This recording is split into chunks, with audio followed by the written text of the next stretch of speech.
Hello বন্ধুরা, আমার নতুন একটা ব্লগে তোমাদের স্বাগতম জানাই। এখন বাজে 7:15 আর এদিকে দেখো বেশ কিছু আম নিয়ে নিয়েছি। ফেসবুক ইউটিউব খুললে খুব আমসক্ত রেসিপি দেখছি, কিন্তু কখনো তো করিনি। আর এখন বৃষ্টি হচ্ছে, বলছে নাকি চাটুতে দিয়ে একটুখানি 5 মিনিটের মতো টানিয়ে নিলে হয়ে যায়। দেখা যাক, করি তো, যদি হয় তাহলে তোমাদের সঙ্গে আর একবার করে শেয়ার করব। কোনো কিছু করতে না খুব ভালো লাগে, বিভিন্ন রকম রান্নার ভিডিও ফলো করি, চেষ্টা করি, একটা নেশাই বলতে পারো। এদিকে মা আছে, মাকে আমগুলো ছুলতে দিয়ে দিয়েছি, এদিকে যাতে নষ্ট না হয় যে পেঁয়াজ ছোলা থাকে সেটা দিয়েও ছুলে দিয়েছি, মানে রেডি করে দিচ্ছে। এবার আমি একটু সামান্য নুন চিনি দিয়ে জাল দিয়ে নেবো, তারপর একটা পাত্রে ঢেলে নেবো, তারপরে যেমন দেখেছিলাম চাটুর ওপর মিনিট 5 টানাবো, দেখা যাক হয় কি না। চেষ্টা করতে তো আপত্তি নেই। দেখো, কড়াটা বসিয়ে দিলাম, বসিয়ে এখানে আমটা দিয়ে দিলাম, এবার একটু নুন চিনি অ্যাড করে নেবো। চলো এটাকে জাল দিই, তোমরা দেখো আর সাথে থাকো।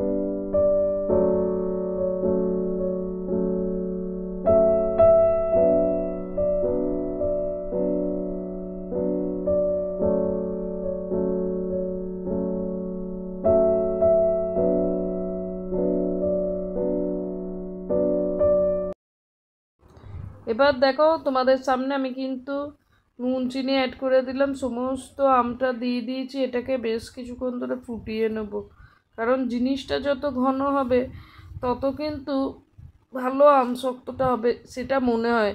ফার্স্ট টাইম ট্রাই করছি তো, দেখা যাক কেমন হয়। আর যে কোনো জিনিস দেখবে ফার্স্ট টাইম ট্রাই করলে তার প্রতি যেমন ইন্টারেস্ট থাকে, ভয় থাকে, সমস্ত কিছু মিলে এক কথায় যাকে বলে। আর এখানে দেখো একটু তেল মাখিয়ে নিচ্ছি ভালো করে, যে থালাটায় পাড়া হবে।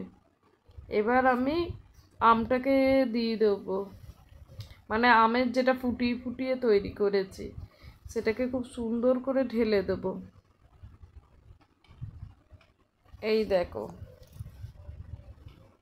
আর রাতে রান্নাবান্না বাকি আছে, এটা ঢেলে রুটি করার শেষে 5 মিনিট একটুখানি ফুটিয়ে নেবো। চলো ঢেলে রান্নাবান্না বসে, তোমরা সাথে থাকো।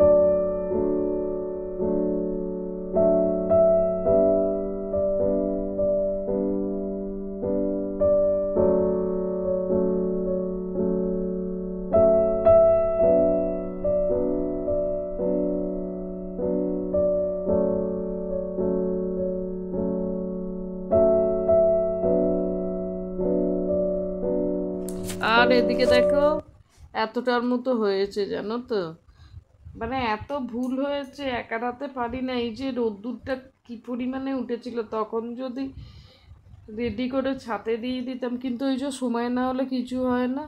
আজকে হঠাৎ ফোনটা দেখলাম, হঠাৎ ইচ্ছে করলো। বলি না, এক একটা ভিডিওতে খুব খামখেয়ালি আমি। এখানে দেখো মা আটাটা মেখে নিয়ে দিচ্ছে, আনাজটা কুটে দিয়েছে, চলো রান্নাবান্নাটা করে নিই। আজকে হবে আলু পটলের তরকারি আর রুটি। আর এখানে খুব বড় বড় করে পটল আলু সমস্ত কিছু কোটা হয়ে গেছে। পটলগুলোকে চাপা দিয়ে আগে নাড়াচাড়া করে সুন্দর করে ভেজে নেবো, তারপরে আলু দিয়ে মশলাপাতি দিয়ে যেমন রান্না বান্না হয়। চলো। আর এ দেখো চাপা দিয়ে সুন্দর করে আমি ভেজে নিচ্ছি। আর কি পরিমাণে গরম পড়েছিল বলো তো বন্ধুরা, এই গরমে যে একটুখানি বৃষ্টিটা পড়েছে যাকে বলে আমরা স্বস্তির নিঃশ্বাস নিতে পারছি। ওদিকে মশলাটা করে নিয়েছি, আলু দিলাম, দিয়ে বেশ করে কষিয়ে জল ঢেলে নিয়েছি। চলো এবার রুটিটা করে নিই। আর এই দেখো মা আটাটা মেখে দিয়েছে, নিজেই মেখে বেলে করে নেবো। আর এখন কি বলো তো, আগের লোকে ভাত বলো রুটি বলো খেতে, এখন মানুষের খাওয়া দাওয়া কমে গেছে, ওই জন্য এই কটা রুটি কোনো ব্যাপার না, মাকে বললাম আমিই করে নিচ্ছি। আগে মানে আগেকার 10-12টা এক একজন রুটি খেতো, আর এখন ওই 10-12টা রুটি মানে এক একটা ফ্যামিলিতে হয়ে যায়, কারণ এখন তো ফ্যামিলিও বড় না, স্বামী স্ত্রী একটা বাচ্চা, 3টে লোকের সংসার কি মেরে কেটে 4টে লোক। মানে মানুষের দিন দিন যেমন খাটার ক্ষমতাও হারিয়ে গেছে, তেমন কিন্তু খাওয়া দাওয়া মানুষের ঠিক আগের মতো ভাত বলো তরকারি বলো কিছু খেতে পারে না। এদিকে চলো রান্নাবান্নাটা করি। এই দেখো বন্ধুরা রান্নাবান্না কমপ্লিট করে চলে এলাম ঘরে। আজকে আর পড়াইনি জানো তো, ছেলেটা ঘুমোচ্ছিল বেলা অবধি। আর এই দেখো বাবুটা আমার ঘুম থেকে উঠেছে, এবার একটু আমার কাছে আদর খাবে। আজ আর পড়তে পারিনি, রোজ সকালে ওঠে, তাহলে ওকে একটু আদর করি। দেখা হচ্ছে তোমাদের সঙ্গে নেক্সট ব্লগে।